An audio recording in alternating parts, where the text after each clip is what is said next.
Also, too, I was going to ask you, what's the style format, like the questions and stuff like that? Are you I wanted to do it in a interview setting, so like we'll have him basically talking, and like we'll ask him some questions. Like the last time when we were having our conversation, a lot of the stuff Yeah. that popped up, like see what his take is on it and stuff like that, and kind of get back some of the interview and everything that we had too, plus incorporate some of the stuff he's found. Okay. So Yeah. you're gonna kind of let him just start off with his knowledge of the situation, but Yeah. you have questions prepared. Okie dokie. Like you did with Pecos. I got you. Cool. Now, And he that's good. Go it's ahead. actually going to be kind of interesting because he got really curious about it and started doing some digging. And Oh, so he learned about it as you told him about it. yeah, he started actually researching it. He's going to come out with a podcast where he's going to talk about the history of video games with amusement parks from the beginning all the way up until now. So it's going to be pretty cool. I'll be right back again. All right.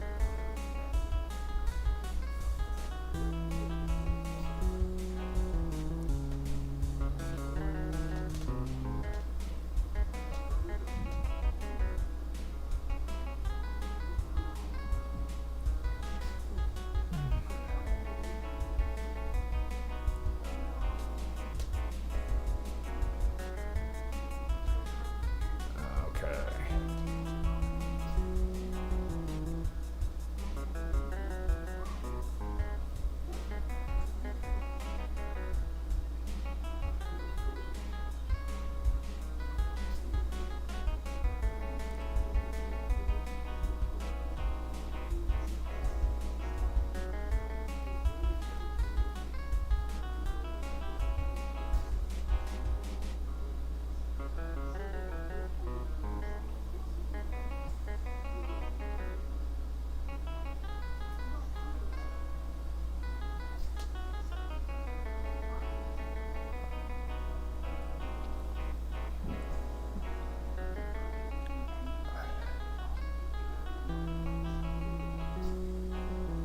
And then he's coming on Jitsi, or is he going to be on Discord? He's going to be on Jitsi.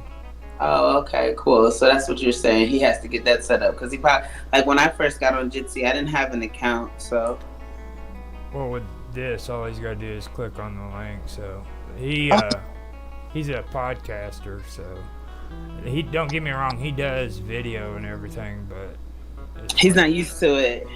he if he did it, like podcasters don't technically have to Show themselves. show Yeah, themselves. that's the best part about podcasting. I don't like to be on camera. I don't because people like even with like just with everything with AI and just everything else in the world. Like the more they know, I mean, the more that can be done. I mean, the less you know, the better. Like people want to be so famous and have all this attention on them. It's just like I don't mind people knowing about what my message is. That's more so it. But having the face to go with it. Like the point is not what I look like. The point is definitely what I'm saying and what I'm encouraging you to do. Like, please be a better person. I just need Yeah, better. But people get that all. No, you have to look like this to teach people to be a better person. It's like, oh, okay. I didn't that's know. that's something I'm actually wanting to get more into, and maybe like the tech talk, stuff about AI and like there's lawsuits right now going on. Well, I mentioned it actually in the last video game stream about The company who's attempting to sue for the rights for the likelinesses and not only yeah. like more wages. Yeah, I remember that. Remember Franny?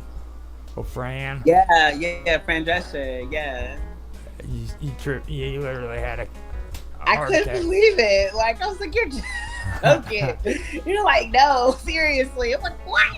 The nanny? That's so funny. I could not believe it myself when I read it. I was like, oh my god. Can you imagine being the people in the freaking negotiations having to put up with that voice? Shut up. No. No, She I'm talks like dead that in real life. serious. I did. Yeah, she does though. Yeah, that is her. Just picture it in your head. Just I like her though, but it's so funny because you're like, yeah, Anna. Yeah.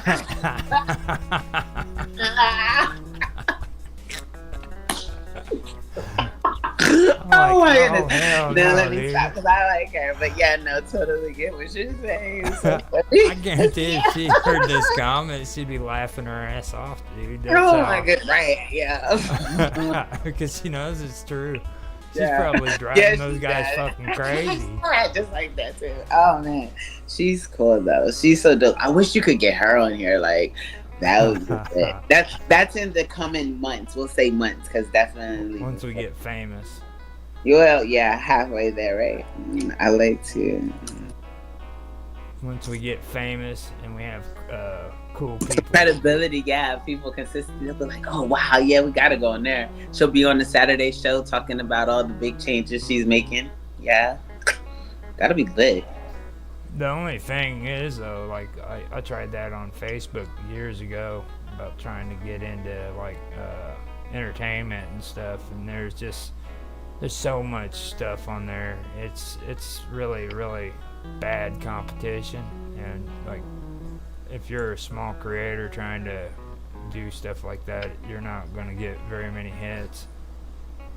You know, because I mean, you got You have to stand out. It doesn't. I feel like it doesn't really matter what level, quote unquote, you're on. If you do something that attracts the right person, especially like if you're original, like right now, all of those people on, I'll say TV or whatever, they're so the same. Like it's nothing different. It's like it's just you could just put your hand in the pot and just like, oh, just grab one, and you're gonna get the same outcome. So for me, I like to see something different. I don't really see that too much. I see it's a lot of competition to pretend to be different or do the same thing differently, but no one's attempting to do something completely different. I don't want to say no one because that's not true. But celebrities are on social media now making bucks off that stuff, right? Like they're actually doing it off screen.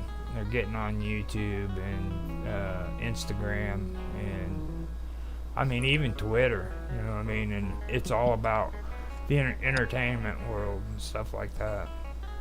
Like, and that's what I'm saying when it comes to competition. You can't freaking compete with an actress or an actor who's, you know, getting on freaking Instagram and telling everybody the stuff that's going on in entertainment. It's like, because it's kind of like an insider thing, you know.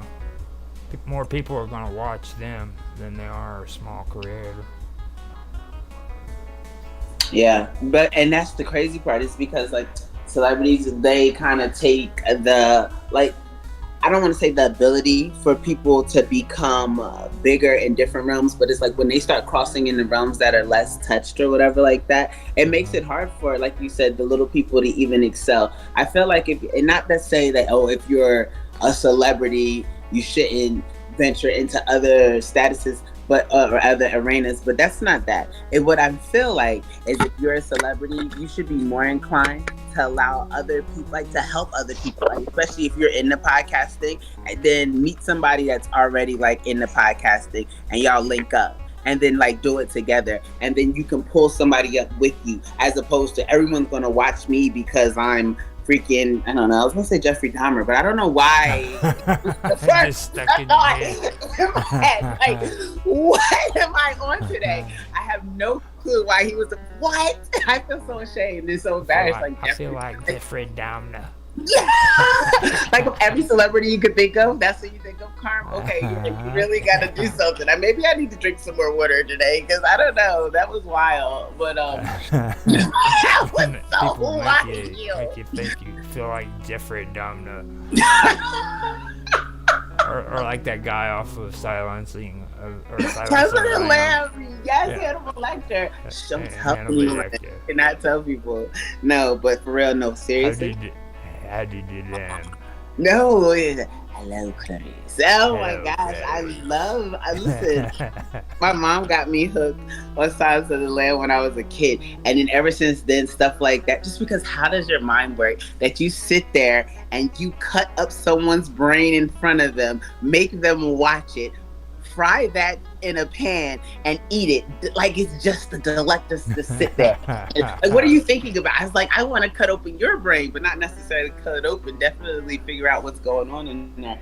It's wild. It's wild to me. Like, yeah, I don't know. Mm-mm. Now Zach said he's gonna be another 10 minutes. Dinner's taking a little bit longer than expected.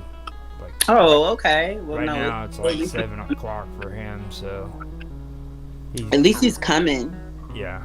And then it's not really our show, so like we don't have a lot of people that come, um, knowing that it's early. You know what I Yeah. mean? Like yesterday, you started it early, and we were here for a while ourselves. So it's like cool because you did it early for you to be. You're gonna stream it at 5, right? Right. This Yeah. is gonna be pre-recorded, and then we're gonna stream it at 5 o'clock. So It'll be cool then. now, besides having our minds on the thing, the minds chat or Jitsi with minds on there, I'm also doing Zach's Discord server too. And I'll let people on there know if they have questions they can ask on his Discord channel, and I'll mention it to Zach so that he can answer it, or if Zach sees it, he can answer it too. So wait, you're live on Discord too? I'm live on Jitsi, and if anybody wants to join, they can join on Discord, and they can join on Minds. So in Discord, is it video? Discord is like I have Discord. I mean, I know like my. Oh no, it's not video. Oh, okay. Just my trading class. He used to do video in there, and then he could do audio. So are you just doing audio, or you just y'all are in the chat room and you're saying? My OBS.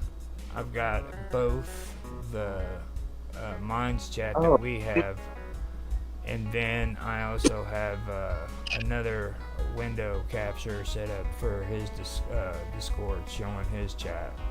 So like when the stream plays, it's gonna show a background with the Minds chat, 24/7 stream, and then it'll show Zach's stream as well. Oh, I see what you're saying now. So that way his community can kind of join the party as well, and as well it kind of integrates the two, because if they're unfamiliar with Minds, then they can become familiar. So that's smart, really good. That's networking. Nice. I think it'd be a good idea to kind of do both directions with it. I'd like to get people more interested in Gilded too, because I never heard of that. it's kind of like Discord, but it's better. Gilded? Yeah. Okay. And then listen, you said Friday you're doing an interview? It's gonna be Friday. It's gonna be with Bashy. Oh, there he is. Hey, Disney. Hi. Disney Magic Zack. How's it going? All right. So we finally got you here. So Yeah, sorry. Oh, sorry about that. Was you able to get your camera and everything set up? My phone's currently on charge, so no. It's perfectly fine. We can get you set up. I set it up to where you have both your Discord channel. Yeah. And I have my Minds chat showing on the video with a background for the Cool. for the video and everything, and audio is perfectly fine because Nice. we're well, you know how it rolls in the podcast Yeah. community. And I told you already, I'd prefer listening to audio anyhow. Yeah. So Yeah, it makes it a bit easier sometimes, doesn't it? yeah. Now, I've already told everybody on Minds.com to be nice to you. Okay. Thank you. Okay. I've told them to be nice. Zach's probably the nicest guy I've ever met on the internet, so don't ruin him. You know what, Roger? I'm already ruined. It's just a facade, this. Yeah, I know. You're the only guy I know who twerks on video. 100%, baby. Let's go. It's an old joke. Zach, this is Karma Love. Karma, this is Hi. Zach. Hey, how you doing? Doing okay? Yes, thank you. You as well? Yeah, good, thank you. What happened was a long time ago, he was messing around, having fun on his videos, and he started twerking, and I just, from that day on, I've been picking on him because he freaking did that. So. Now that is wild. Was not expecting to hear that one. Gotta keep the people entertained, you know what I mean? Yeah. Whatever it takes by any means. Damn. Yes. Yes. I'm all for a good time, Cam. I'm all for a good time. Now, have you, okay, first of all, I want to ask you, would you want to do interview style where people ask you the questions first while you're talking, or would you like to kind of give the information out and then have a questions and answers afterward? I mean, I'm all down for an interview. I feel like that would be fine. Are you there? Hello? Oh, he said his phone was dying. He's still on. Oh, there he is. He's still on. Give him a second. Sometimes. This signal is really weird sometimes, for me too. Remember the other day? We're not gonna talk about it, right? Yeah. Okay. It was bad.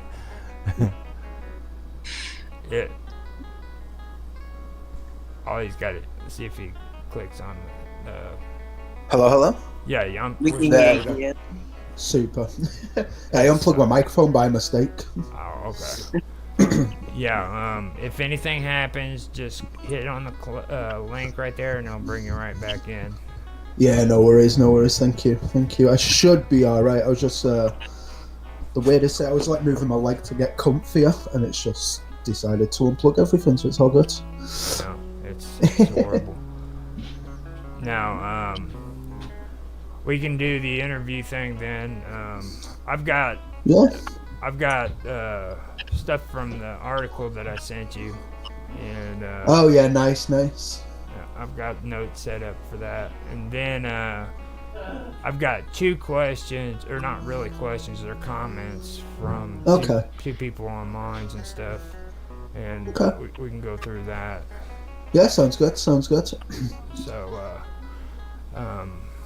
before we get started, I already hit record, and if you want to, kind of give us a background about yourself, and we can introduce yourself.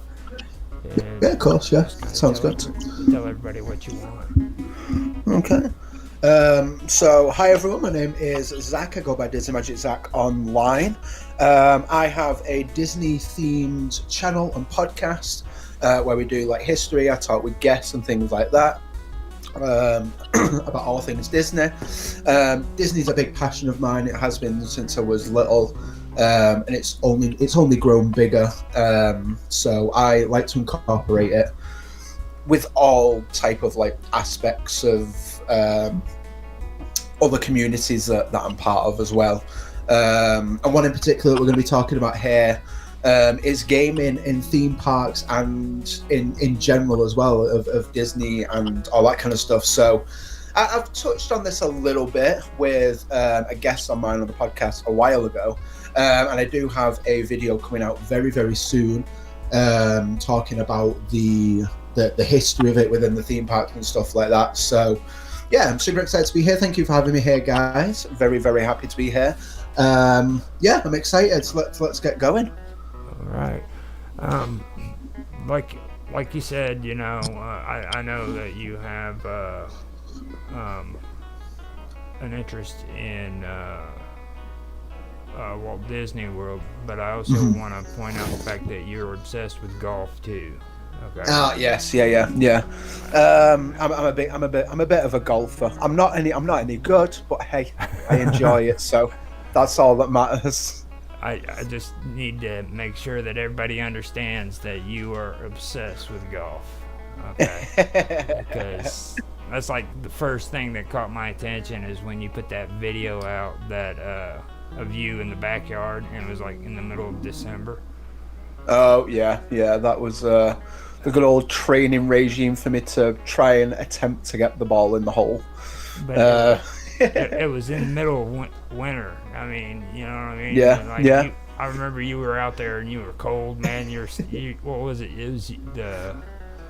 It was the 9-iron, wasn't it? You were trying to get it through the weeds and stuff. Oh yeah. A bit of practice in the rough, yeah. That was honestly, that's not the worst I've played golf in, though. To be fair, I've actually played golf in like a snowstorm, which was insane. Like it was like honestly the worst decision I made, honestly. But I played a solid round, so it was all right. It was all good. Okay. So with all that out of the way, let me ask you about Minion Land. Do you know anything about Minion Land at Universal Studios Orlando? I know that it's recently opened. So some of the vloggers that I watch are mainly Orlando based. They're not just specifically for Disney. So you know they traveled to Universal as well. So I know of Minion Land. I know it's a recently opened area. It's expanded on the Minion Mayhem kind of like attraction that is nearby it. If we are talking about gaming and things like that, then I assume we're going to be talking about the Villain Con ride that opened along with like the land. Exactly. I mean, it looks like an interesting concept for a ride. It looks very, very cool. I mean, from what I've seen, there's a couple of flaws with it before opening day and things like that. That's to be expected, that, you know, getting rid of all the little bugs and things like that. But overall, it looks like a very good ride. From what I can tell about it, it's a standing like omni-mover. So you're stood on like a walking escalator type thing. So you're walking across that. That's pushing you across. And you have access to like a blast that you're blasting at this screen, trying to rack up all of these points, to get the best points of the day, to get the best ranking of the day, for your chance to join the Villainous Six, which is like the main like quote unquote bad guys from the franchise. It looks like a fun ride. It looks like a good ride. But yeah, I feel like that's. And I mentioned this in the video that I'm going to be bringing out soon.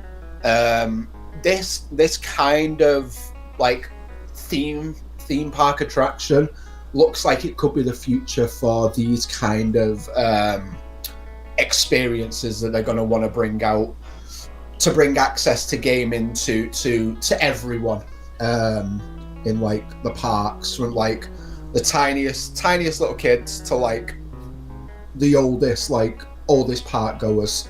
So I mean, it's very accessible. It looks like a good time. It looks pretty good. Did you by any chance find any information interesting about that Minion Blast that they've got?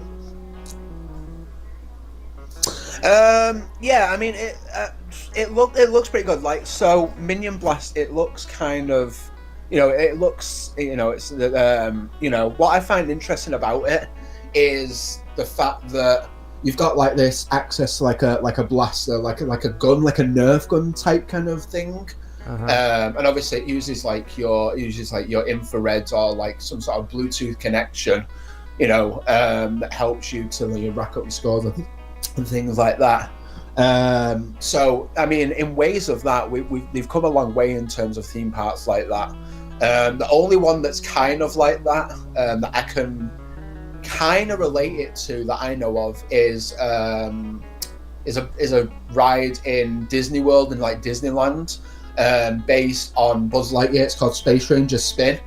Kind of the same concept, but instead of like walking on like an omni mover and like being like pushed across with like a giant screen, It's more like you're in like a carriage, carriage with like a mounted gun, and it's more like props, like 3D props to like try and shoot little targets, rather than like a screen and like video kind of like video essence to it. Yeah. Like the article was talking about how Universal wants guests to become the star of their own show. You know what I mean? Yeah. Now. Yeah, it's a cool concept. I think if they pull it off, they'd be able to pull it off really well. To be fair. Now, they also mentioned that it all started when Universal Studios launched the first Wizarding World of Harry Potter. Now, have you checked into that? Because I know you're a big Harry Potter fan too. So I am. Yeah, I'm a big Potter fan.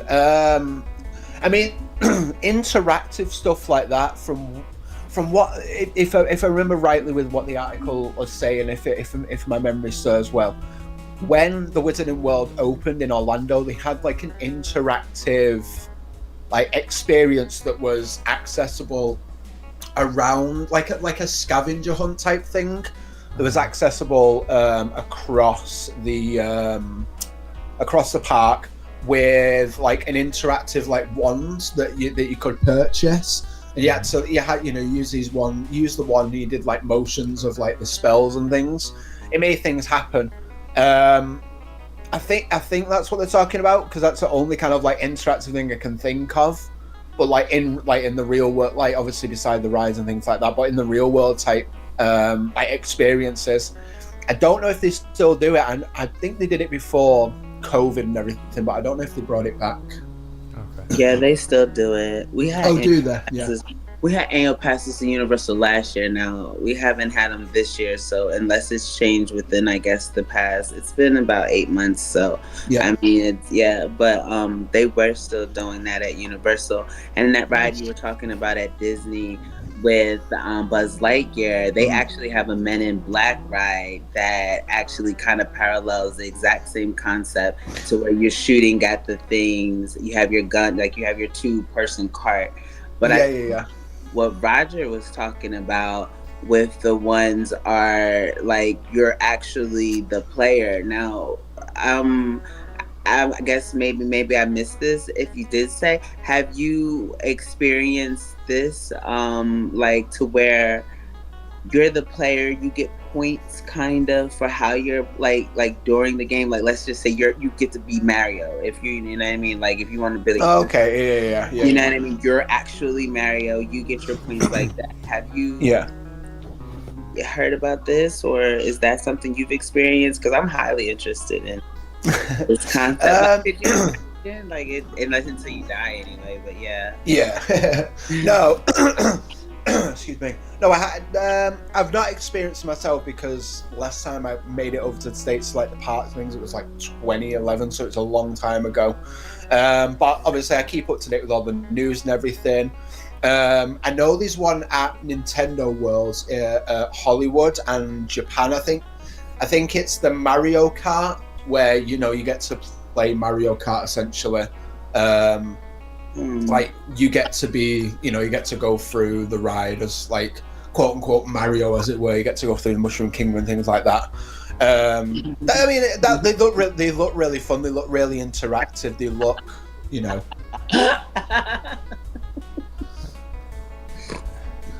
What the heck is that about, Karma? I was just listening, as I always do. So yeah, but that's cool. No, I was just listening to what Roger, like I said, was saying more so in regards to being an actual thing. And then with Disney, do you have my question? Can I ask them something? Yeah. What is your favorite Disney park? Like out of all the parks, when the last time you went, I know you said it's been a while. So which park do you favor the most, and then why? So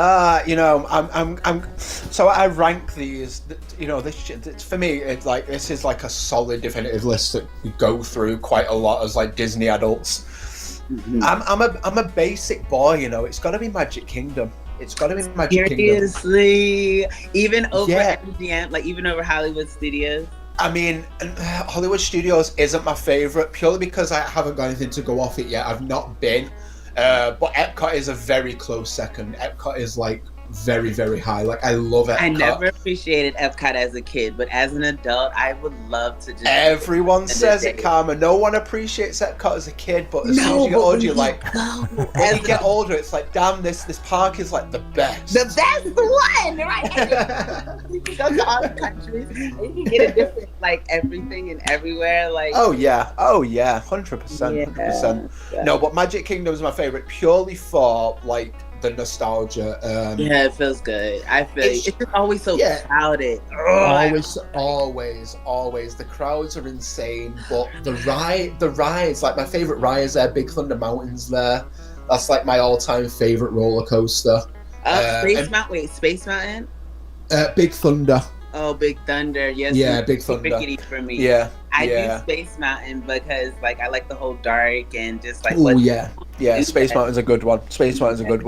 But yeah, in terms of why, it's more than nostalgia. I think because the first ever park I went to was Paris, was Disneyland Paris, and this was when I was like really young, and that's like the first memories of like going to like a Disney park, and it was just taking it all, and it was like wow. And then when I went to like the States and then that took it on like a bigger level, it was like, holy crap, this is huge, and it's insane.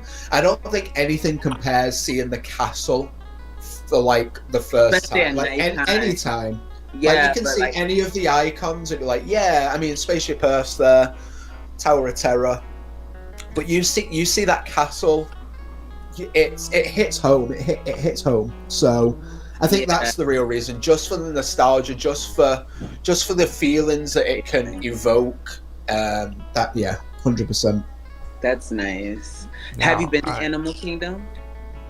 Yeah, I've been to all 6. Well, I've not been to Typhoon Lagoon, but I've been to all 4 main like parks. Yeah, I've never been. And Blizzard Beach. Okay. I love Animal Kingdom. Animal Kingdom was good, but I feel like there was not enough to do the last time I went. So I'm very, very looking forward to going and exploring Pandora. Did you do that kind of stuff? The safari? Love the safari. That favorite thing. So last time I went on the safari, we had like this story where we was trying to stop poachers. They've long since stopped that, but that honestly, the safari itself is just a great ride. Yeah, I remember you say the baby elephant at the end. Yeah. Well, yeah, the story. There's one thing we got to get to. This was the big one, and it's Disney followed suit with Star Wars. So now, what about Galaxy Edge, which was brought out in 2019? Do you know anything about that, Zach? Yeah. So again, never been. But just like I put this out here, I'm not a big Star Wars fan. Never have, never will be. Indiana Jones till I die.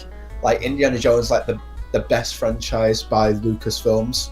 Just putting it out there. But the Star Wars stuff looks insane. Batuu looks gorgeous. And again, this I'm giving you all the spoilers here for this video because I've actually mentioned this in this video that I've just finished recording today. Okay. Like from where the theme parks began, from like the late 1990s to now, like the immersive like concepts of let's Millennium Falcon, the Smuggler's Run ride.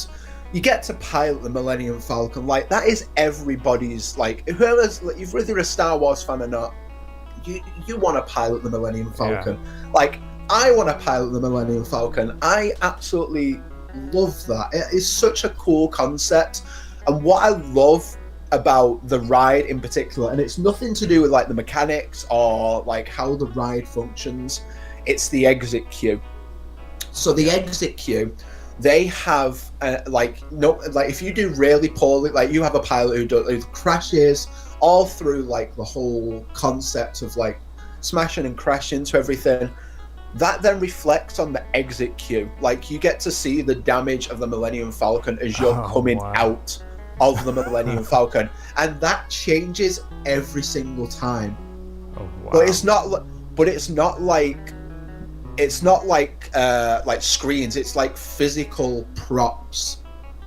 Wow. It is such a cool concept that they were able to like grasp hold of, and it's like, yes. But then in terms of like going back to like the video game concept of it, you get bonuses for like driving well, you get for like piloting well, you get bonuses for like shooting so many people. You can get points taken off you for how many times you've crashed, whether you've not shot enough people. There's all that kind of like gaming aspect to it, and it's just such a cool concept of how they've brought it all together as like a multiplayer platform, because everybody's got to work together. And it's just so cool, man. It's just so cool. Like, I hands down feel that is going to be for those types of like immersive like rides and things like that. That is definitely going to be the future of how they want to go forward in terms of anything like that. And anything like below that is not going to be good enough for anyone, because we've had the best of the best so far, and they need to keep improving on that. And I think they will. That from what I remember from the article, they were talking about that they actually incorporated that into both Disneyland and Disney World, didn't they? Yeah, they did. Yeah. So essentially, the one at California Adventure and Hollywood Studios are carbon copies of each other. The only differences between the two is obviously the size, because obviously Walt Disney World's bigger, so they've put it on a kind of like a bigger scale to what California is. But essentially, it's all the same ride system. It's the same, and I feel like it had to be, because like if you're going to go to like say California and you're going to get one experience, you're going to expect it from like Hollywood Studios or like Disney World. And if you go to Disney World and you're not getting the same experience, and people are like, what the hell, man, what's the deal, why are we not getting the same experience that we did at the West Coast? Why? So I feel like they had to copy it to appease everyone, so then no matter what side of like the country you're on, you can both have the same experience. No, I heard too, like your reputation within the land actually follows you, like how well you play the game. Yeah. So that's like an interactive thing that you can do. So there's like a mini game that you can do around where you can do like bounty hunting and things like that. And then you can build a droid and things like that. So you build a droid at the droid factory. And you can also like determine if you want to be part of the resistance or the what's it called, the first order. So you get to kind of like choose what side your droid and things like that. And that heavily impacts on like the kind of like interactive like aspects of the land as well, which is very, very cool. It's those little things that you don't really think about that are there for that makes that land even more immersive. And in terms of that, going back to like how we expect things to go going forward, we're just going to expect this because there's a lot that went into Galaxy's Edge that we're going to expect from the new lands that are going to be opening soon. Not soon, but like that are going to be opening in the future in like the parks itself and things like that. And it's just a stepping stone, I think, for like all these interactive bits and all of like these immersive kind of like experiences. Once you've set the bar, you need to like go above and beyond the bar. And I'm like, it sounds biased, but Disney have always done this in terms of like whether it's the movies, whether it's the parks. Like Disney was the first company ever to make a robotic like audio animatronic, and they technically have that name like trademark to them. So if you see like an animatronic in like Universal or Hershey Park, Knott's Berry Farm, wherever you're gonna go, it's not an audio animatronic, it is just an animatronic. So it's very cool. Like Disney have always set the bar high, and they've always gone above and beyond. And I have no doubt that they will do keep going that in the future.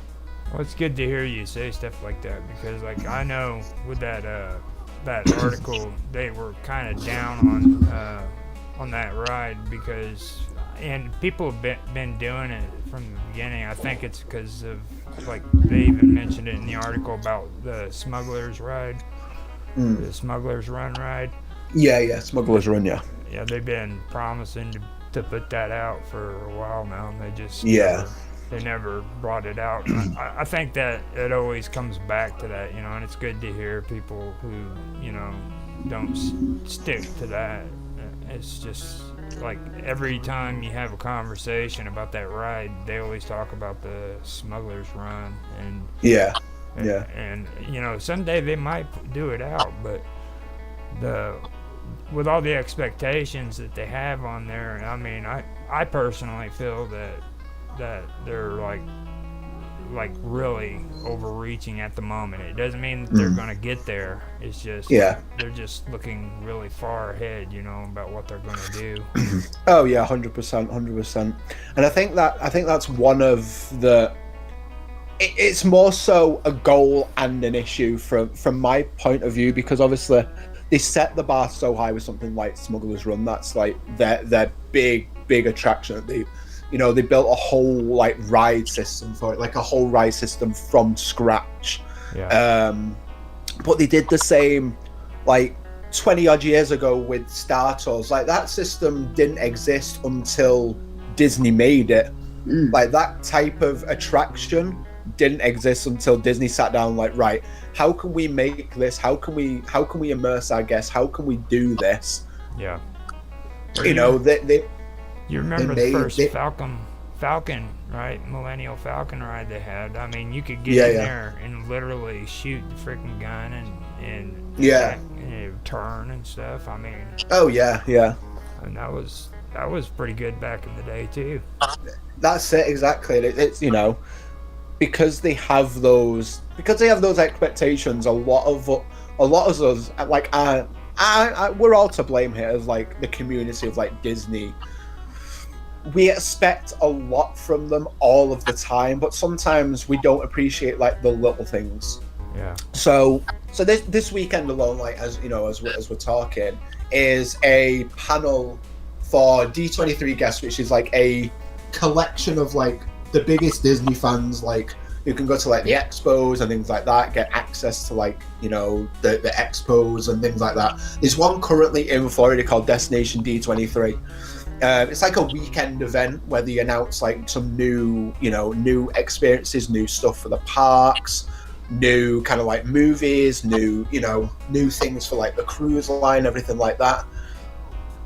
I watched it back and I was like, yeah, this was kind of like, I was expecting some of this to be announced because like it was in the works for a while, but then also some of it was like, yeah, I guess, because like we always expect them to be like, right, this is what we want. We want a brand new park opening at Walt Disney World.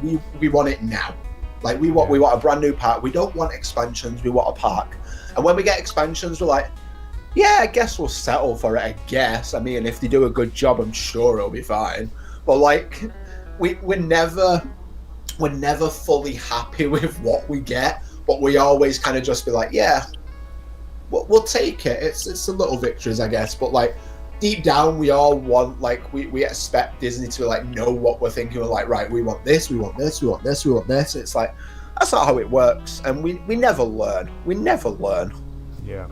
Now, before we get off of the Star Wars and Walt Disney stuff, I do want to let you know, Karma Love actually lives in Orlando, and she has been dragged to Disney World all of her life by her mom, who is obsessed with you, or jealous like you are. Well, I have a question, because you were saying about the expo that's happening. and then they're, I guess, seeing what kind of ideas or what type of expectations Yeah, that yeah. are being held in regards. If Disney was to open a different type of park, I have actually two questions because I had this question previously. If Disney Okay. was to open a different park, what would you feel like it should be based around? Like, what could you consider would be like a good theme that would be an attraction that is different besides what we were talking about with this interactive? I feel like with this interactive thing that we're discussing, that is Yeah, definitely a dope consideration. But if it yeah. was not that, what would it be centered around? Because like all of their parks kind of have, like, you have your fantasy feel, you have your outdoorsy feel. So like, what would be a good concept? And then just so you know, if you would like to jumble them together, also because it kind of does go together, what would you like to see changed within Disney and how they not necessarily operate, but how they present or how they're able to get more? Because right now the big problem is not a lot of people are coming out. And what would be a way that you think that they could change or get more people to actually join the park, if you have? Because I mean, because you're Yeah. being a fan, I feel like you kind of would look at this type of stuff as well. Yeah, I like to theorize this stuff a lot. So, so I wouldn't necessarily. I wouldn't add. I wouldn't add a new park. I wouldn't, because I feel like 4 is enough. We've got 4 at Disney World alone. There's 4 massive parks. There's 2 water parks. You've got an upteen amount of other stuff to do there as well. Disney Springs, yeah. Disney Springs, you've got the golf courses, you've got like the mini golf, you've got like shopping, you've got Disney Springs for shopping, you've got it all. You've got it all. So they don't necessarily need another park. What I would like, and this I'm sure every person, if given the chance, would say this. I'd love to see Epcot's done in a way like how Walt envisioned it when he first started to like do the Florida project, which was obviously Disney World and stuff like that.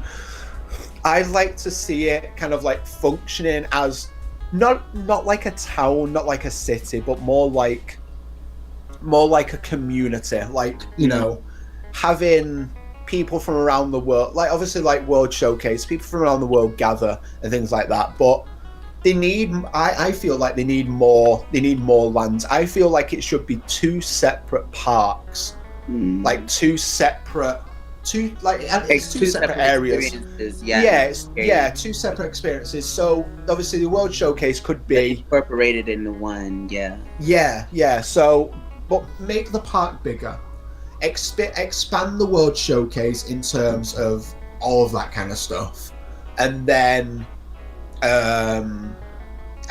your Future World, your World Showcase, whatever they're calling it now, World Nature, all that kind of stuff.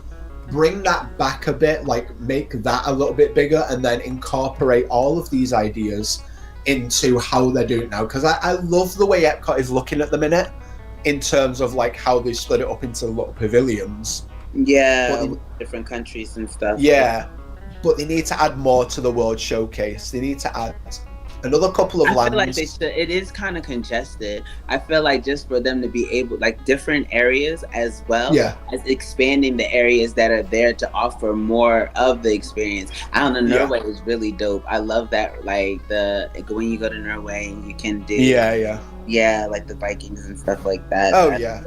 Cool. But because we go to Disney Springs, I was telling him about like the Irish pub. I was telling him about that experience, and they have really good Bailey's Irish cream shake. But it's weird because inside of the park is completely different in regards. I don't remember Ireland at all, or anything. I'm thinking, and I mean, but it's been years. But it's just like, I don't know. I was just wondering because I'm thinking, well, no, there is. Now I see. Okay. But I guess because I was a kid, it was different. I wouldn't really travel there as often. Okay. Yeah. No, but I was just wondering because I was like, there's more outside of Epcot for when it comes to Irish stuff than there is inside. But then I guess there's there is places inside of Epcot as well the same. So what would you see, like what areas do you think that they could expand, like they could offer as an attraction, like if they got new countries, or you know what I mean? I mean, they need like a Greece pavilion. That'd be dope. Put Hercules in there. Put Megara in there as like live meet and greets. Get the Muses in there for like a musical adaptation. Just grease it up. Like get that in there. Get like that's actually a really good idea. What else can do? I mean, get like a South America. Like I can't think if they got like a South American one, but like Cuba or like kind of like that kind of area of like South America. Expand on that a little bit. Expand on the England pavilion, because I feel like that's really lacking. We was getting a Mary Poppins attraction, and they just completely threw it out the window. So you have to say something. You have to, like, you know why? It's because people don't do Mary Poppins as much. But I think that would be so cool. It looks so good, because he was going to do Cherry Tree Lane. It looks insane. The concept if you can fly looks on amazing. Umbrellas, it'll be nice. Oh, 100%. I will message Josh tomorrow and be like, listen, pal. Get me that now. Get me that. Right now. He will too. Don't doubt Zack. Zack's probably emailing the freaking president of Disney World like on a regular. I will get Bob Iger on the phone. I will get Bob Iger. I had to send some tickets around. Okay, so now we come to the hard hitters. Okay, I did get some comments that I told everybody online that I would ask them for them if they didn't get to the stream. Okay. Yeah. And this is the part I told them to be nice to you about. All right. Okay. Because everybody on mines are crazy. They love that. Wait a minute, you put me on mine. What are you saying? You made me there. Here you go. So the first comment that was made is from a guy called Pecos Dave, and he says, I don't love everything about Disney, yet I have Disney Plus Triple Play. I sort of feel like Disney is holding great stuff hostage through acquisition. The original Star Wars trilogy, the prequel trilogy, part of the Clone Wars cartoons, all existed before Disney bought them. Now they're on Disney Plus. I love Futurama. Disney bought Fox and made new episodes. Those are on Hulu. It all started to fall apart a bit now, but some of the Marvel stuff was good. So do you have anything that you'd like to mention about what he was talking about there? Yeah, so I agree in a sense, because I am heavily opinionated that I'm a big fan of Disney, obviously, like probably a bit too much, but I do not agree with how nowadays how the company is ran, and to me it's a very different thing to how it's ran, and to experience the parks, watch the movies, all that kind of stuff. I feel that I'm very opinionated on this, Roger and Karma. I am very, very opinionated on this. I feel Disney have too much IP for them to know what to do. Yeah. And it comes down to, it does come down to, like, Marvel is a prime example. Like, Avengers Endgame, probably like that. I think it's now the highest grossing film ever. Or one of them. I know it's in like the top 10 or the top 5. And that was an incredible movie from what I've not watched it, but from like my friends, family and everything, they're like, yes, this movie was insane. And then you come to like the newest one, which I believe was like, what was the newest one? Like Ant-Man? I don't know. It was like something. Yeah. And apparently the CGI in that was just not up to scratch. And I feel like that's because Disney have this high standard that they have to pump out new material every other year or every year, and the quality is dropping. It's very much quality over quantity. With like the Star Wars stuff, Ahsoka has just come out. You've got The Mandalorian. You've got all the movies. that it sounds bad, but in a sense, they're bleeding these franchises dry. In a sense, and you know, this comes from someone who loves Disney, who loves the whole idea. But I don't love the concept of them owning everything. Like you got like the comment said, you go to Disney Plus and everything is on there. Yeah. Like you want to watch, you want to watch Futurama, you want to watch Simpsons. It's all on Disney Plus. Yes, it's convenient because it's all under one roof. But then you've also got to take into consideration, like the Simpsons and Futurama were like when Matt Groening created those, it was made to be a little bit more of like an adult-based cartoon. You look at it now; it's got that Disney umbrella over it. They can't be as like sketchy as they want to be. They have to touch on that family friendliness, and I feel like it takes away some of like the charm of like those kind of like shows, like The Simpsons, Futurama.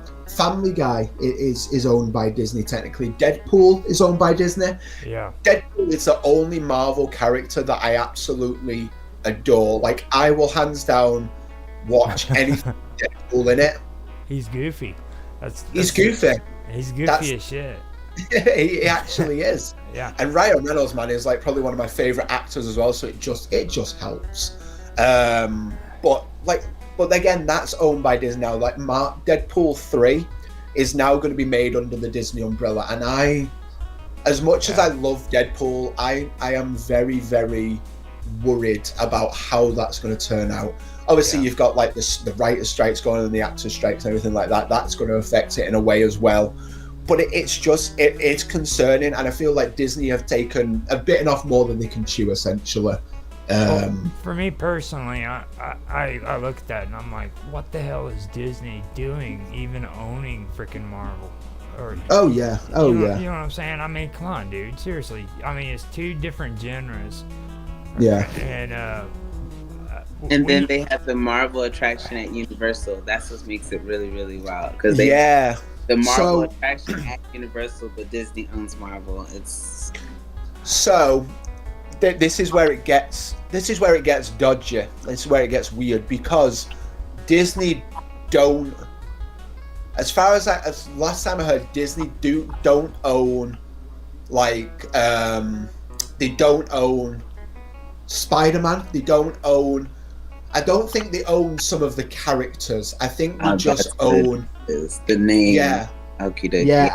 Yeah, I think they just own the Marvel Cinematic Universe. So if those characters are in there, then they obviously that's part of that. So they own like Doctor Strange. They own all of those like Thor, Iron Man, all that kind of stuff.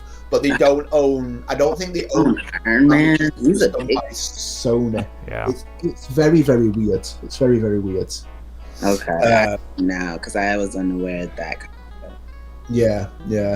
Last time I heard, I don't know if anything changed because last time I heard there was like a giant lawsuit between them all happening, and it's one of them. But again, kind of gets mangled up too because don't Sony have something to do with all of it as well? Like Sony is caught up with the Walt Disney World and everything else too. So so it all just gets very confusing, and it could all just be avoided. Like I will say that I did an episode on this with one of my friends for the podcast, and we talked about IP. If I remember rightly, Disney own like 25 companies, like including Marvel, ESPN, ABC, all like they're in the works of like owning Hulu. There's a lot that they own, and I think it's too much. I think it's too much because then they're like, right, we need to appeal to all of these audiences that we've acquired. How do we do that? How do we do that? And then they're like, we'll just pump out as much content as possible. We don't care if it's any good. We'll just get it out there, and it's just it just gets messy. It just gets it just gets messy, essentially. So Yeah, and I think out of all of it, that's the worst part is like Walt Disney's message is just completely lost. You know what I mean? Like, look at the man Walt Disney and what he envisioned, and it's just all gone. You know what I mean? Oh yeah, They yeah, just 100%. flushed it down the toilet. And I think that's the bad part about it, because Walt Disney wasn't a bad man at all. I mean, no. Walt Disney was a visionary. He was a, you know, he knew what he wanted and he made sure that he did it. His brother was about the money, though. Roy was very much about the money, and they Roy made was sure about- that yeah. he wasn't. He was about the vision, like you said, and so they got rid of. They teach you that, because I used to work for Disney, and teach you that. Well, they don't teach you that part, but you kind of learn that part as you go. But that man, he got his brother for the money. Roy was the the businessman behind it. Walt was the creativity, and I feel he like didn't agree with a lot of the stuff that Roy wanted to do. No. And that was a big issue, because it's like, nah, I want it like this, and it's just like, but it should be like this, and we can get more money. And he was like, I don't care about the money, like, and he's like, oh, you gonna care, and so And Walt never cared about the money. Walt never cared. He just wanted to make things for people. And I feel that, like, I'm a big fan. I'm a big fan of Bob Iger. Like, I know he's done a lot for the company over the past few years and things like that. But I think besides Walt, I think my favorite CEO, bar his rubbish end of his tenureship, was Michael Eisner. Michael Eisner was did so much for the company and the parks and the movies. Like, under his tenureship, we had all of those amazing Renaissance movies. We had The Little Mermaid, we had The Lion King, we had all those classic movies. He opened 6 parks under his time as CEO. Maybe even more, to be fair. California Adventure, Animal Kingdom, Hollywood Studios, Epcot. No, Epcot was open when he was there. Yeah. Hong Kong, Paris, Wow. Tokyo. How long was his reign? How long was he president? I think it was 10 years. I think because he did something called the Disney Decade, where he wanted to do as much as possible in the 10 years of him being CEO. And then I think Iger took over in 2005? Yeah, I think it was 2005 Iger took over, or just before. And then that's when it started being about the money and things like that. That's crazy. That's when I stopped. So he was basically the president the whole time I was going, because 2004, that's when I stopped. 2004 is probably my last year I went to Disney. I would say, I don't want to say kid, but that with my family. I went when I worked, of course, but I only went to a few of the parks and I didn't experience as much. But I didn't know. That's funny to me. Now, the next part, I was debating on if I wanted to bring up. I think I can state it in a better way, because Pecos is a bit of a wild man, so I'm gonna try to say it. I'm gonna try to say it as best as I can. Okay. Okay. Now, Pecos, he says he feels like Disney has gone out and basically bought good stuff that already existed, and then he made them saturated with freaking political correctness and stuff. And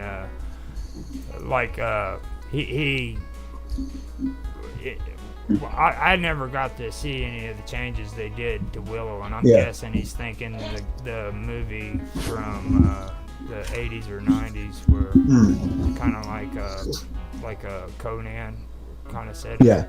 But he says that they saturated that with the whole gay thing on there. You know what I mean? And what he's wanting to know is, or what he's saying is, he doesn't object to, like, you know, people who are generally gay, Yeah. or some character in the things, but the only thing that he has is a problem is it becomes a plot point, you know, and they turn it into a preaching platform about being politically correct and Yeah. being, you know, homosexual and stuff like that. Okay. That's the best way I could say it, because Yeah. But what are your thoughts on that? How do you feel about it? I mean, I also want to be like politically correct here, because I don't want to. I know I said I don't want to offend anyone, but I'm kind of leaning to the other side. Like, I am kind of in the LGBTQ community, so I'm not like I've identified as biromantic, which essentially means like I'm attracted to women, but I like this, the aspect of being biromantic is like if like a guy looks good, or, you know, grooms well, or, you know, essentially like takes care of themselves, I'll be like, yeah, I appreciate that. He looks like I'd admittedly say to a guy, he looks sexy. Like I'd admittedly say that, because that's, you know, that's what I've identified as biromantic. So I'm kind of in the community, even though I don't feel like I am. So in terms of this, it's a tough one, because like I feel like, yes, it can be overdone in a point of where does a story need to be like, or does a movie need to be redone in terms of having this done to be politically correct? But on the other side of it, I'm like, okay, I appreciate that they've done this. I appreciate that they're telling the story in another way, because the way I look at like the remakes and the live actions of how they've redone these stories is it's not like a complete rip-off. It's not like they've redone the movie, they're retelling the story, because they've changed an aspect of it. Like it's kind of in the same boat, but like the Little Mermaid, like everyone, when the live action Little Mermaid was announced like a couple of years ago, everyone was losing their shit, because it was like, well, why is she, you know, why is she black? Why is she not a red-haired person that we know Ariel to be? Yeah. And it's because it's a retelling of the story. It's not the story that we grew up with. It's a retelling of that same story. Like these live actions, the one that I'm gonna like go is Beauty and the Beast. And I think this ties in well. Beauty and the Beast filled in some plot holes of the original animated, movie. It announced that LeFou was gay, which, you know, obviously you could probably tell from LeFou that he had a thing. Yeah, that he had a thing for Gaston. Yeah, 100%. That he had a thing. Oh yeah, that he had a thing for Gaston. Yeah. Fair enough. I mean, look at him. He's a powerhouse. Like, but you say 100%. that he's gay? I thought he was just really romantic, because one of his girls was his girlfriend. He had a girlfriend in the movie, and he like, oh, mon ami. It's like, and then like you were saying, what is it called? If I'm not offending, because you were talking about what you identify with, and like. But does that mean, like, because you tell someone that they look nice, so if I tell a girl she looks nice, does that mean, like, that's the same? Just because you're telling someone that they look good, or that they, yes and no. I mean, I think it's on that kind of line. It's like, I mean, it's one of them, like, I don't know. I think because I flirt with men and women to a point where it's like, in a point where like with a woman, or, you know, any like who identifies as a woman or anything like that, I'll I'll actively like seek out a relationship with like a female, but like with a male I wouldn't, because I'm not interested in like the sexual aspect of it. It's more so like just having like a bit of playful nature with it, and like getting up to that point and like, okay, that you know, that I'm not 100% like ready for that, but like, you know, it's one of them. You know, if it gets to the point one day, I think a lot of that has to do with like, and I know everybody hates hearing this, but it has to do with like the generation gap thing. You know what I mean? Because like my son likes to use the term where with your preference, sexual preference, they call it asexual. Asexual, you know what I mean? Yeah. And I understand the concept behind it. Yeah. But I mean, you know, my generation never talked like that before, you know what I mean? It was like I mean, stuff like that just was never, I mean, it was either you were gay or you were straight or you were bisexual. That was understood. But like, now they got like classification for classification. And it's just, for me, I think that's what it is. It's just things have gotten really, really descriptive when it comes to all that stuff, you know. Yeah, of course. Yeah. No, I totally get that, and this is why I said at the beginning of like when you know, when the first answer this question, like I feel like sometimes I kind of forget that I'm in that kind of community, because I've always been like that, and it was only a couple of years ago that I realized that it was actually a thing. Like it was actually like a pronoun, like a word for it. I was like, oh, I guess that explains my kind of like personality and how I am. But like I've never let it really define me, because like I am who I am. I do what I do. Like, you know, obviously, I mean, it's very few and far between that I speak to, you know, men of that way. But like, you know, in my day job, I'm surrounded by women all day. I work in childcare, so it's like being naturally talking to women on a daily basis is just like, it's just natural. Like I can have like banter with them. I can talk to them, like, you know, we've got a good friendship going with everyone at work and things like that. So it's just me being me, and like it's just.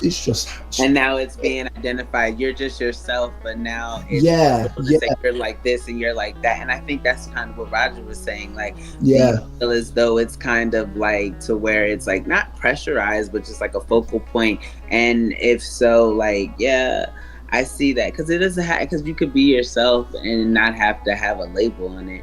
And that's of course. The thing. Like, I don't know, but it is what it is. But so I don't really want to like go further on that, because it's a good topic for another thing. But not Disney. You know, I love the shit out of you, Zach. You know what I'm saying? So none of that matters to me. No. That's what I mean. At the end of the day, I'll just put my 2 cents in. Because you are who you are. Be who you want to be, and if you want to put a label on it, do so. But it doesn't have to define who you are, and that's all I'm gonna say. But I do have the last question, and this has to last one. This has to do with Star Wars, and it's from Mr. Robot. Okay? Mr. Robot. Mr. What a Robot legend. says, I thought it was a sin that Lucas sold Star Wars to Disney. Just glad that they haven't polluted it as much as they have other icons. For the most part, I think Star Wars was a pretty, the new, I think the new Star Wars things are pretty good. Now, are you okay with the way they did the new Star Wars?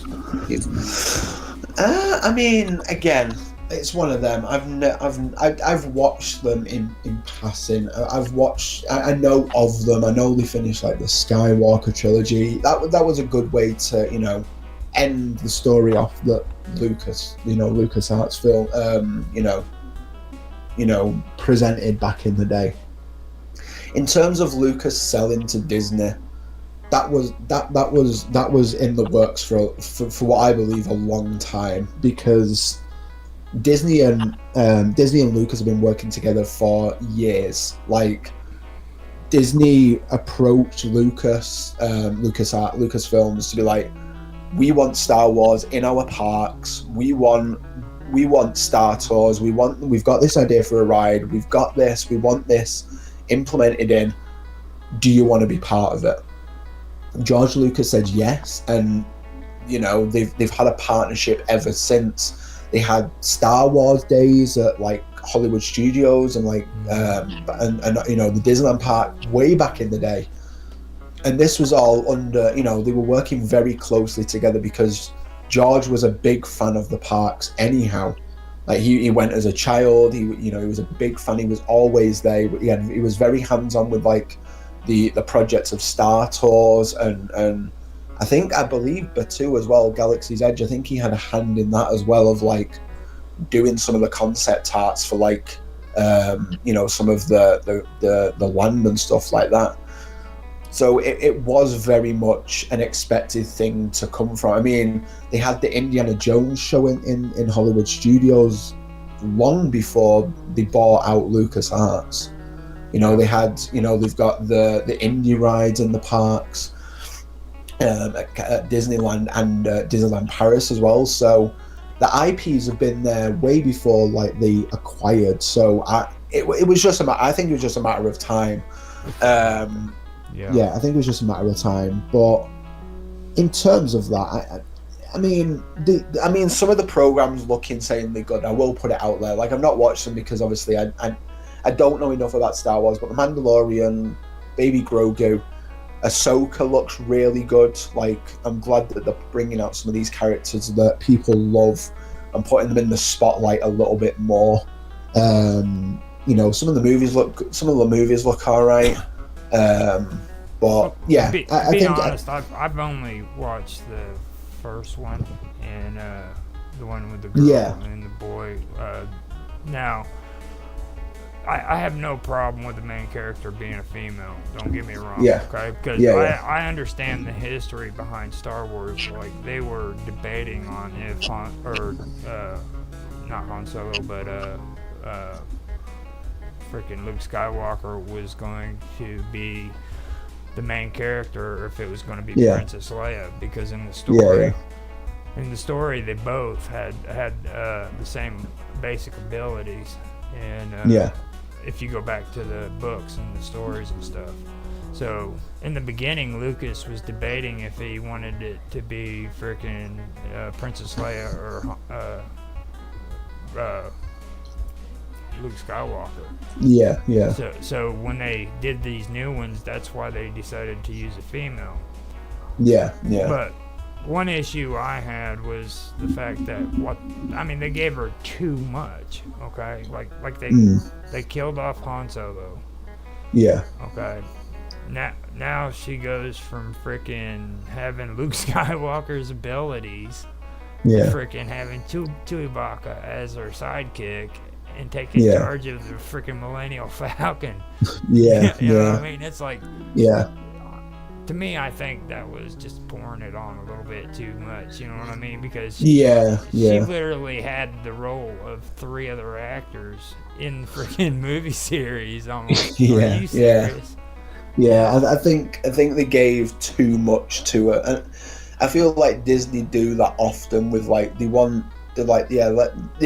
I don't think Disney like to say no to some of the executives, because they're like, this would have happened in a board meeting. They're like, right, we want Rey to be like the next Luke Skywalker. We want it to be the main protagonist of like the next sequel of films.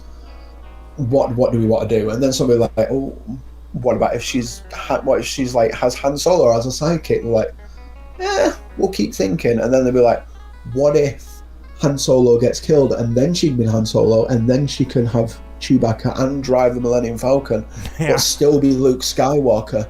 And they'd be like, is that going to work? We're like, we'll make it work. It was like, okay, sure.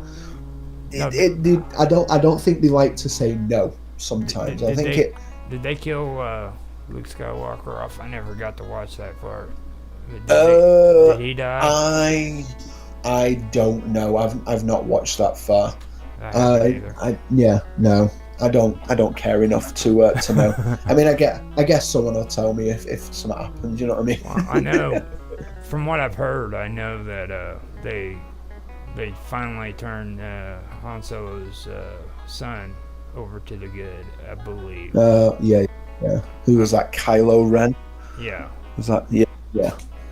I did hear that. Mm. Okay, so with that done, we do have some stuff on Universal, and if you want to go over some of that, that'd be cool. Do you have a problem with going over an hour? No, not at all. No. Because we're at like an hour and 20 minutes, so I just wanted to check with you. I ain't got no plans. It's a Saturday. I'm sat inside. It's all good. Okay. I'm enjoying it. It's a nice chat. I'll happily talk theme parks and Disney, and you're appeasing my heart here. This is some good stuff too. I mean, it's really good stuff on gaming. Good. Now, the next part that I wanted to go over was Super Nintendo World. You'd mentioned it earlier. It was introduced, Okay. Introduced by Universal Studios. Mm-hmm. The first one was in Japan in 2021, right? And then yes, it was. Yeah. And then the second one was in 2023 in California. Yeah. Okay. Now, it brought with it an interactive, supposedly never seen before at a theme park experience, and it was filled with mini games and interactive elements. And it allowed guests to earn points and attempt to top the leaderboards. That's what Carmen was talking about earlier. Yeah. And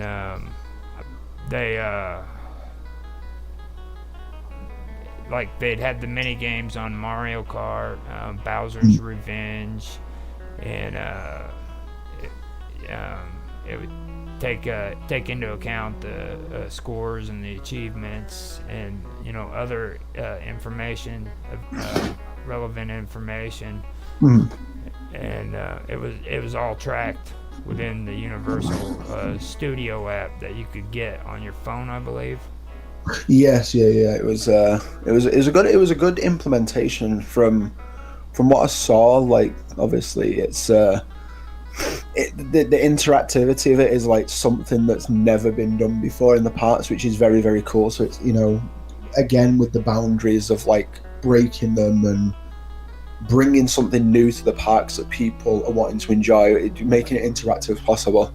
Earning the points and things with the rides, making everything interactive, I think is a really cool concept. But the way they did it's different from how it's been done in the past. Like I mentioned, I know Cal was talking about it as well before, in the Wizarding World, where they had the interactive like wand kind of like thing and things like that. They had that as well. So the interactive elements have always kind of been there. I know Universal have done it more in the past than Disney. I know Disney had a couple a while ago. I don't know if they still do it.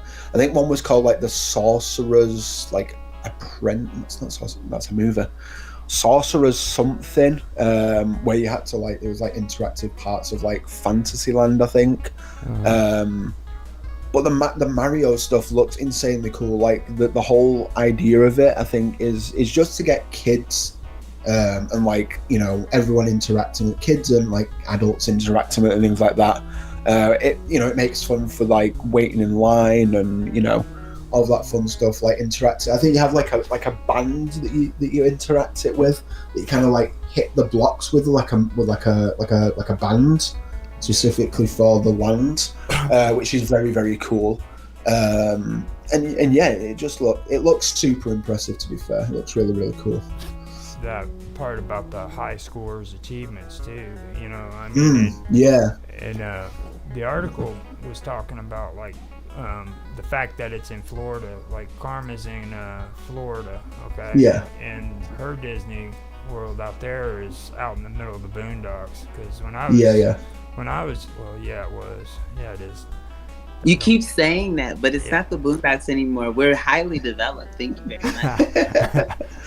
I mean, when Walt first bought it, it was just swampland, and that's It was. why Okay, That's- fair. I'm just That's why saying. Magic Kingdom's like 6 But feet see, above the ground, Karma. That's why. my whole point about it is like the one in California. Okay, now that Yeah. one, I mean, people can walk to freaking Disney World. I knew people in California that freaking they wanted to go to Walt Disney World. They just got up in the morning, drank a cup of coffee, put their money in their pocket, and walked down there. Yeah, You know? But it's because they don't like for the access from the outside. Like when we go to onboarding as employees, they tell you that it's strategically hidden in order for it to not be able to be accessed through from outside. Like you have to come in to experience it. So that's strategic. it, Yeah, but they've built it up a lot because, like I said, Disney Springs is so, like, I mean, it's not close, but it's close enough to where you have to do the whole entry and, like, the drive of, I don't know, of Infinity because it takes forever, but to go through the thing. But, yeah, like, it's still a lot of stuff around it now. And then with ESPN, they have that, the ESPN Center makes it to where it gets a lot of traffic. But, like I said, design is strategic. Yeah, and they have really good chocolate cake at the ESPN. There's this chocolate cake with vanilla ice cream. Yeah. She loves that place. She says that her mom used to force her to go to Disney World. I never said force. Like, they're going right now, getting a switch. No, Mom, I don't want to see Mickey Mouse again. Oh, Yeah. Can we at least see Donald Duck today? But yeah. But we were talking about last time, you know, and I mentioned that, but then I also mentioned the tourist aspect, you know, because like they want tourists to come from overseas and they want them to come from different states, whereas in California that's not as much of a necessity. So no, and that's the thing. This is the bottom line. Walt Disney World is a resort. It is built for tourists. That's why it is so freaking huge, because it's like the size of San Francisco. It's massive. Like it's huge. But Disneyland and like Hollywood Studios in like Hollywood, they're for residents. They're not built for tourists. Like I've talked to a load of people that have gone to Disneyland, gone to Universal, and be like, it is so different because it is so much smaller. Like it doesn't hold as many crowds. It doesn't hold as many, it doesn't hold as many people. There's not that many people coming out to see like Disneyland or Universal over in Cali, because they don't necessarily need to, because everything they want is in Walt Disney World on a bigger scale. Yeah. Like obviously for the die-hard fans of like Universal and everything, and Disney and everything like that, they want to experience those smaller parks, because obviously Disneyland is the first park. It was the one that Walt opened. He had a hand in it, and everybody says that when you go to Disneyland, you can feel that. You can feel like the natural essence of like Walt and his presence in the park and everything that he did for it. Universal, like Hollywood as well, because I think that's slightly different, because like if I remember rightly, Universal Hollywood is still an active working stage, like they still film stuff there. From I don't know the last thing that they filmed, but I'm pretty sure I know that they filmed the Good Place there, which is one of my favorite comedies, one of my favorite TV programs. They filmed that there, and they've got the plaza there and everything like that. But they've got like some cool things there as well. Like they've got Alfred Hitchcock's trailer there from when he actually used to work at Universal and Yeah. direct his movies and stuff like that. They just had the remake at the Universal. Well, they don't even have that anymore, but yeah. No, and that's the thing. Like some of those things that they had long ago, they don't have anymore at Universal and things like that. Because Universal at Orlando used to be a working set as well. I'm pretty sure, but I don't think it is anymore. So did Hollywood Studios. That used to be a working set as well. Yeah, like the Muppets, you can see like where it would be a working set. Then they had an ABC. Yeah. I remember being a part of a live studio audience. I don't want to say it was for What's Line Is It Any. It was something though, and you were like as an audience. So but as far as now, maybe I just was uninterested and did not. But I know as a kid I used to do that, but I hadn't done any of that or even saw any of that as a. No. I was going to mention this too earlier, Zach. Karma might be a good person for you to have on your show, to be honest. Oh, 100%. Maybe after the show you guys can hook up and, set up a time to sit down and just do a good interview. Yeah, for sure. Because she knows a lot about this stuff. I just recently found out. She keeps holding out information on me and stuff. like this is only... Come on, Karma. Roger wants to learn. Let's bore him with Disney facts. This is like the second or third time I've seen her on video, man. She got on video yesterday, and then I caught her at the beginning of my stream dancing and stuff, and hanging out, and waiting for the stream to start. So I hit freaking stream, and she's like, "Oh my god!" So, but yeah, right. I started freaking out. You said it was just us. It was just but I think she'd be a pretty good somebody to talk to, when it comes to like actually going to Disney World and being able to experience some of this stuff. Oh yeah, 100%. I'd love to hear some stories of your time as a cast member. You can chew my ear off for a good hour about that. That's all good. Now the gamification. As interesting as it sounds, I worked at the boardwalk, so yeah. I love the boardwalk. 100%. Underrated place in Disney. I love the boardwalk. You think it's underrated? I think it's underrated because nobody ever. It's gorgeous, especially at night. Oh, and the ESPN bar. Some of the ESPN bar, some of the best food I had at Disney, hands down. Yeah. So good. Now we got to talk about the Super Nintendo world. Super Nintendo, all good. Let's go. Now they said that one's in California, right? That's in Hollywood, yeah. And there's another one at Japan. I do believe they're doing. I don't know if they're doing one at Orlando though, because I know they're doing Epic Universe. Is that what they're calling it? Yeah, Studio, which is like their new gate. Would be Domestic Park and Super Nintendo World. Mm-hmm. It seemed like a calculated decision, which goes off of the thing about Florida and the tourists, and in California where you have people that are just down the street. Mm-hmm. So they kind of calculated that in, and then it went on to say that the gamification of Super Nintendo World is there to make visitors want to come back, which is a lot easier to do when you live down the street. Oh yeah, 100%. And I think one of the other reasons for it, and don't quote me on this, but like everyone in the West was so jealous when it got announced for Japan. There was like, we need one of these like yesterday, because they wanted. Because I remember it wasn't supposed to be like all like Mario themed. It was meant to be like Nintendo themed. So in the first like concept arts, it was supposed to have like a Mario land, a Zelda land, like a Hyrule area. It was meant to be like a Donkey Kong area. I'm pretty sure there was meant to be a Kirby area as well in the Japan one. And then they was going to scale it down and then eventually add to that at the Hollywood one.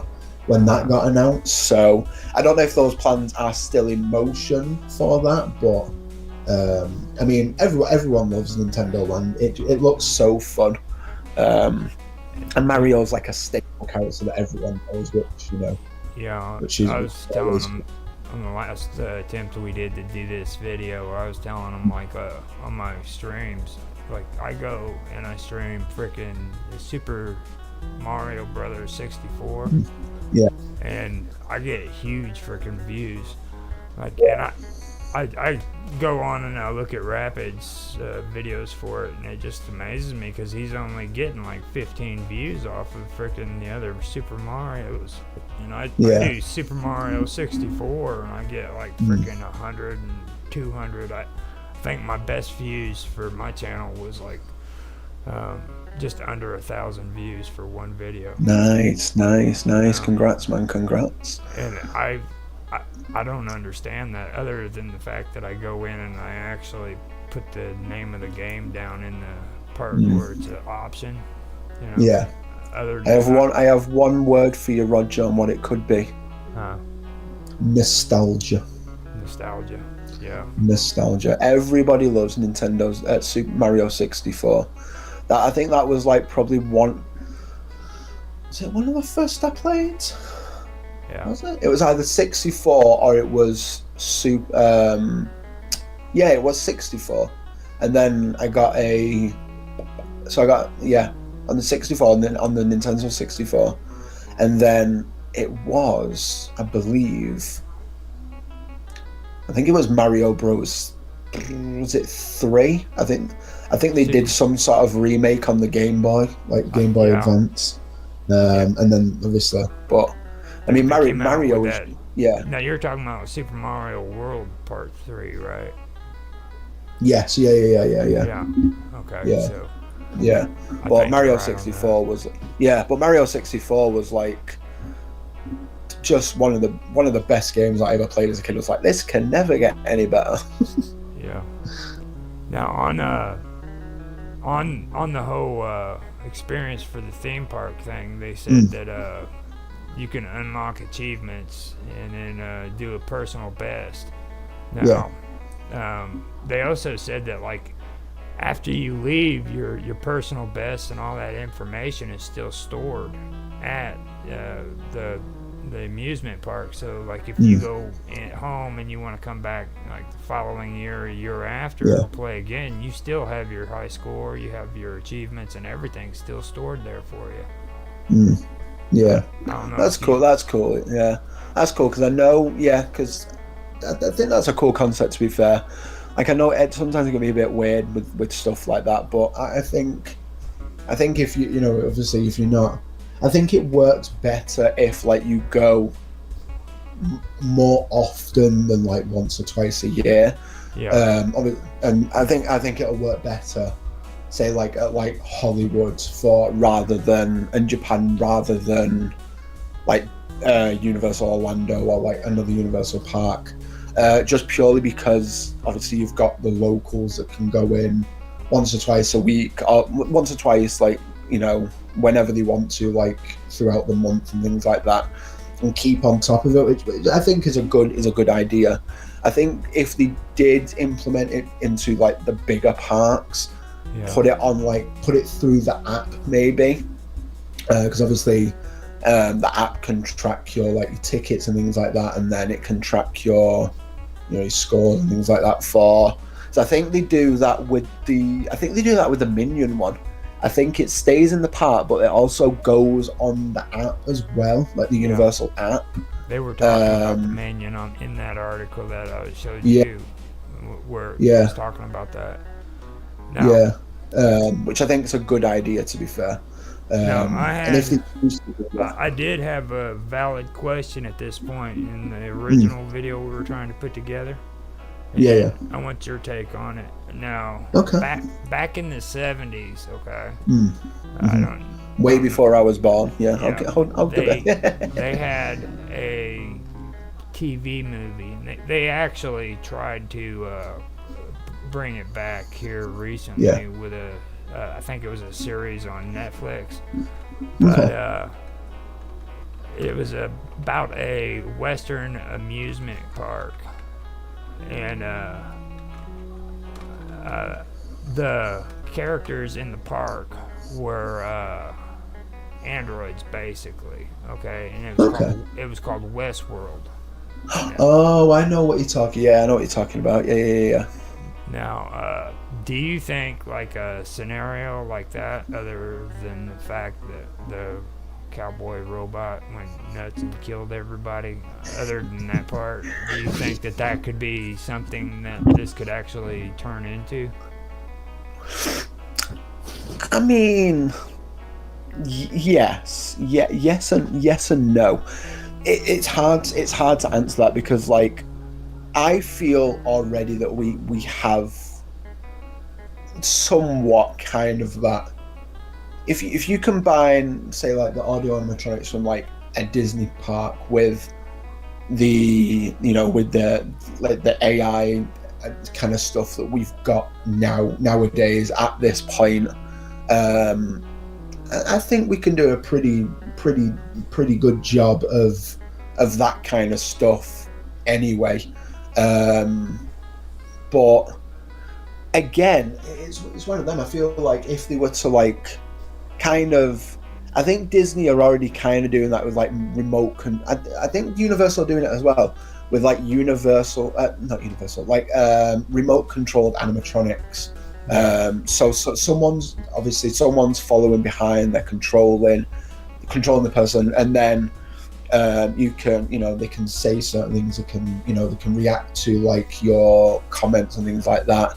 A good example of this is a meet and greet in Disney World, the talking Mickey Mouse. So the Mickey, like, spoilers for anyone who it's a guy in a mask.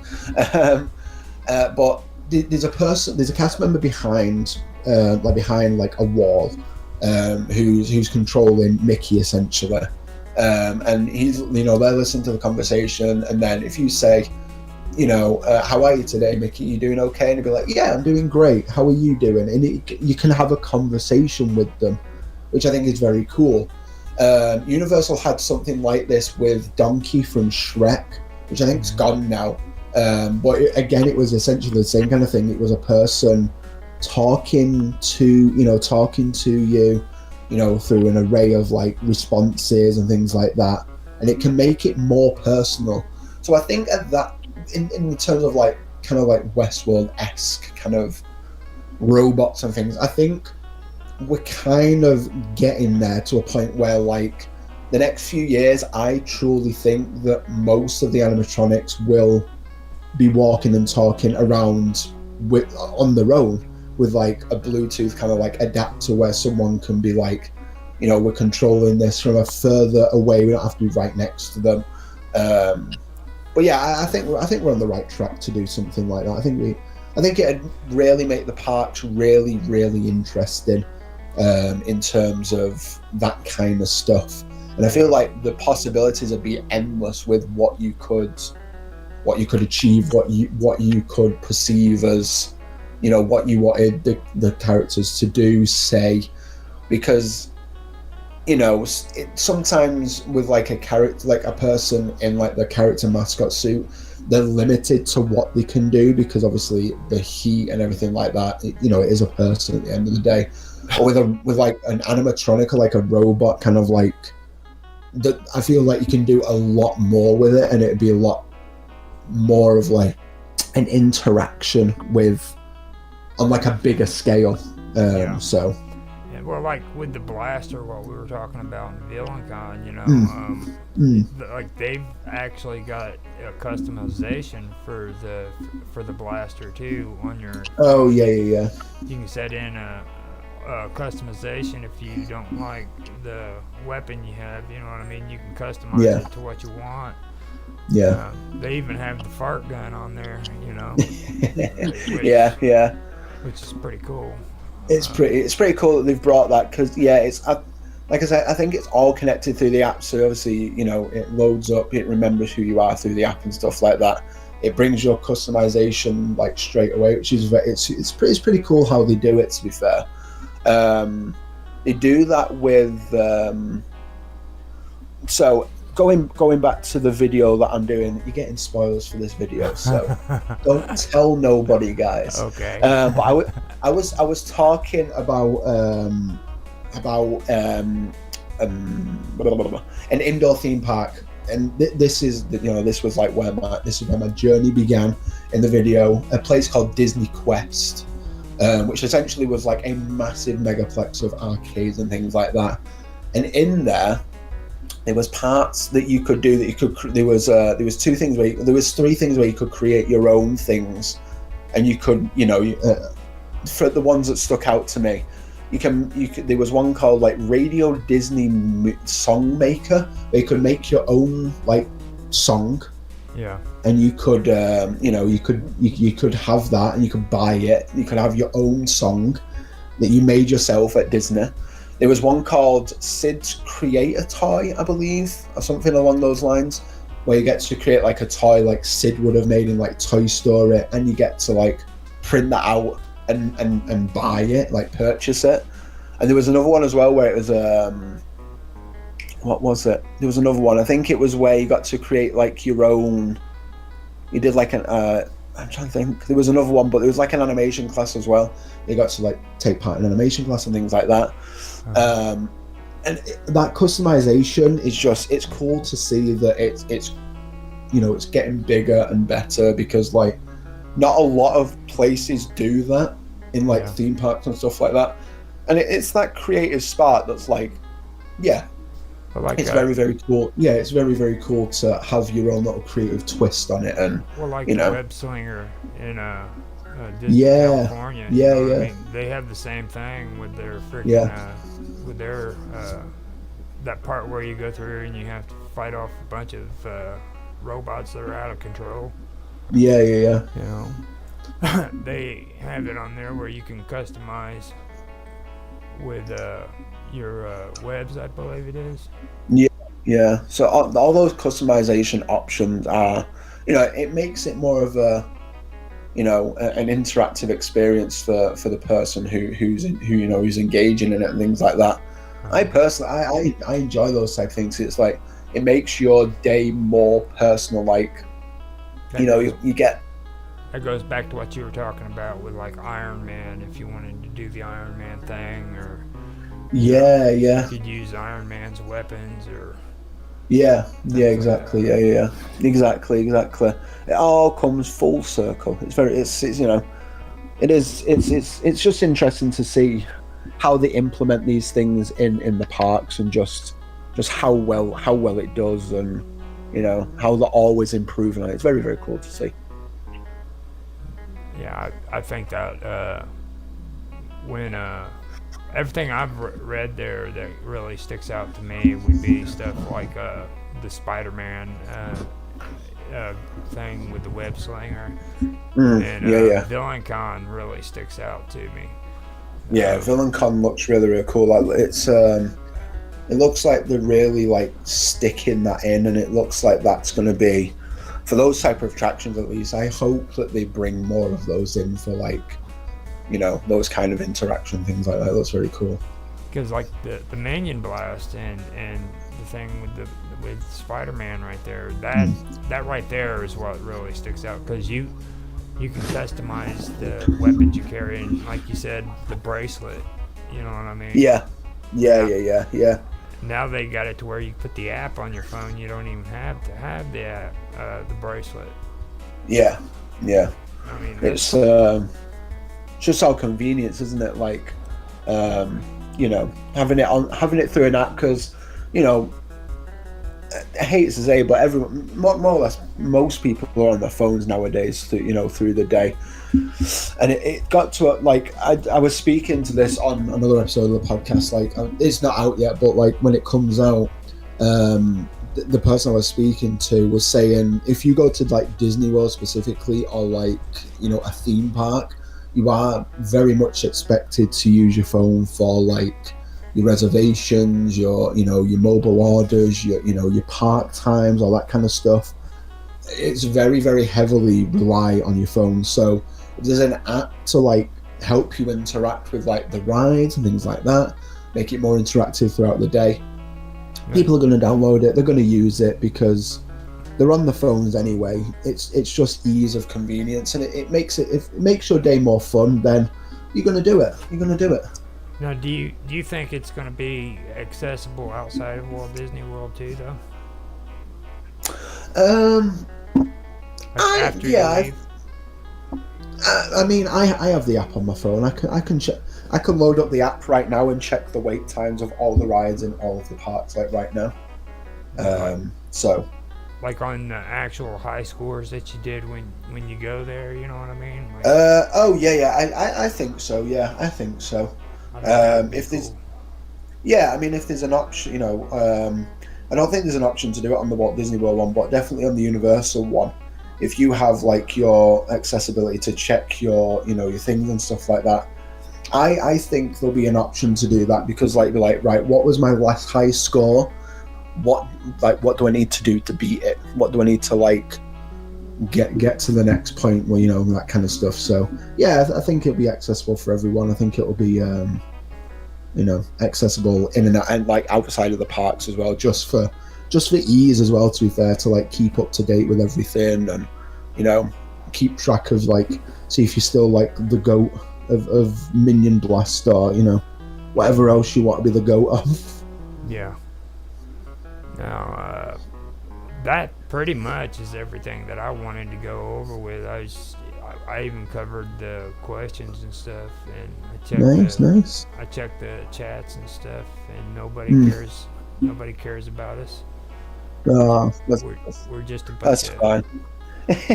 we're just a bunch of freaking Disney and Walt Disney World fanatics on here talking about video games. That's it. That's the one. But hey, we've had each other's company, and that's all that matters. I enjoyed this. I liked it. And 100%. we had a video for this the first time, but we ended up ruining it, or I did. That was all my fault. I recorded my voice in Karma, and Mark was completely taken off of it. No. It was pretty horrible. Now, before we go, I'd like you to give yourself a plug, okay? Let people know about your sites. Let them know about your stuff like that, and where they can contact you and stuff, okay? Super, thank you. So you can check me out on socials. I'm on, what's it called now? X, Twitter, at AllRoundZack. I'm on Instagram at Disney Magic Zack, and I am on Threads at Disney Magic Zack as well.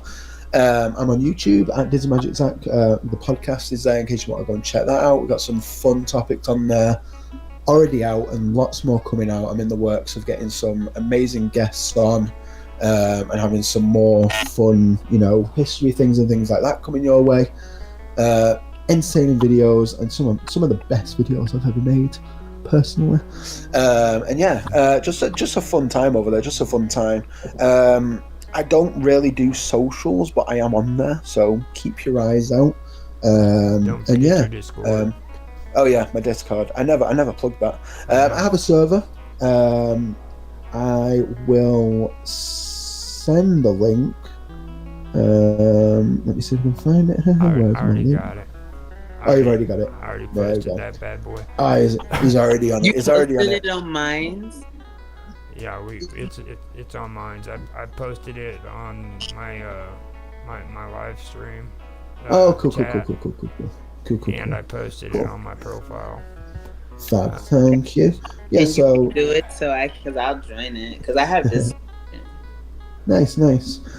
So Zack Your Boy is my name on Discord, and my server is Disney Magic Zack. Lots of Disney, lots of just Disney talk in there, other talk in general. Yeah, and yeah, thank you so much for having me on here, guys. It's been an absolute blast. Yeah, the best time. We love having you. I enjoyed it quite a bit. It was a pretty good interview. So good. I'm glad I was entertaining for you, Roger. I appreciate it. Not at all. Thank you very much. And Yeah, you guys have a great day. Roger, again, as always, it's a pleasure. I'll be around tomorrow then. Okay. Video editing tomorrow, right? Right. I'll Okay, talk at a to you. regular time tomorrow. All right. All I will right, talk to guys. you guys later. Okay. Thank Have you a very Bye, much, guys. Zach. Thank you very much.